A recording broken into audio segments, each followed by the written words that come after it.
Morning guys! Kagigising lang na naman natin. Pasok na naman tayo. Hulo tayo ng pagkain na natin guys. Nakakatamad. Sobra. Wednesday. Ito lang yung may eyelashes kasi. Hindi pa natapos. So, magluto na tayo. Magluto lang tayo ngayon guys ng hotdog. Diba? Yun na yung ating baon ngayon. Sarap matulog. Guys, magluto na tayo guys. Ito yung ulam natin. Yung dalawa pang breakfast ko. Tapos kape. Tapos prito na lang kaya natin. Ito na lang natira sa dilis. Diba? So, painit na natin to guys. Tapos, mainit na yung aking pangkape na tubig. Yung kanin ko kumukulo-kulo na. O, diba? Yung malit lang, kasi malit lang naman yung piprituhin natin. O, diba? So, tara na. Prito na. Solve na tayo mayan mamaya. Tapos, syempre, magbaon tayo ng apple. Binili ko kahapon. Diba? Ang lutong. Pagka namili kayo ng ng apple talaga, ang ginagawa talaga is, ginaganito nila, oh. Pag ganun, ibig sabihin malutong. O, diba? Ang sarap ng itsura niya. Kaya bumili ako. Magbaon tayo ng bagoong alamang.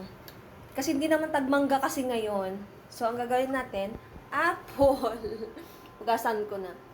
Dadaling ko na lang yung kutsilyo sa work ko para doon. Kasi ayoko yung nangingitim yung apple. Diba? Plastic ko na lang yan mamaya. Then, yan sausawan natin.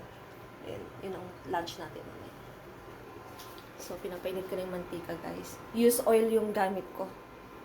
Sayang naman, di ba? So, ano na? Magprito tayo. Sarap nitong tinapay na to. Galing ng bread talk. Di ba? Magkano lang yan? Mahal nga lang, pero syempre, try naman natin kumain ng masarap na tinapay, di ba? Pero ang sarap. Sobra. Pinipilito na natin, guys. Guys, tapos na tayo nagprito. Yan ang baon natin. Ang usok, guys. So, binagsan ko na lang yung pituan doon. Hindi ko na kasi ginamit to exhaust. Diba? Guys, nakabihis na tayo. Paboritong damit, diba? So, nakaprepare na yung ating baon. Tara na, guys. Binuksan ko yung bintana para sisingaw yung amoy ng dilis. Ang baho ng dilis. So, tara na guys.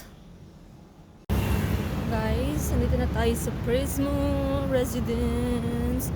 Ganda na kasi open na lahat. Diba?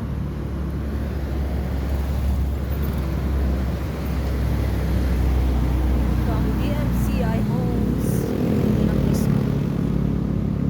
So, let's go guys.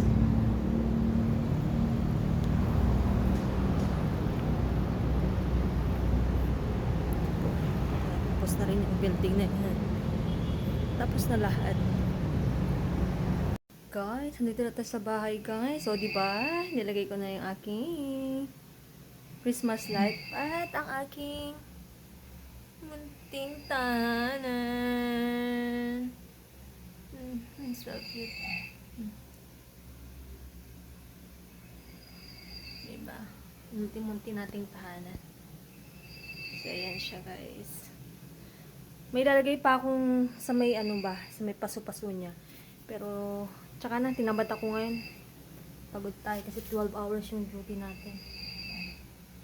Ang cute, oh. It's so cute.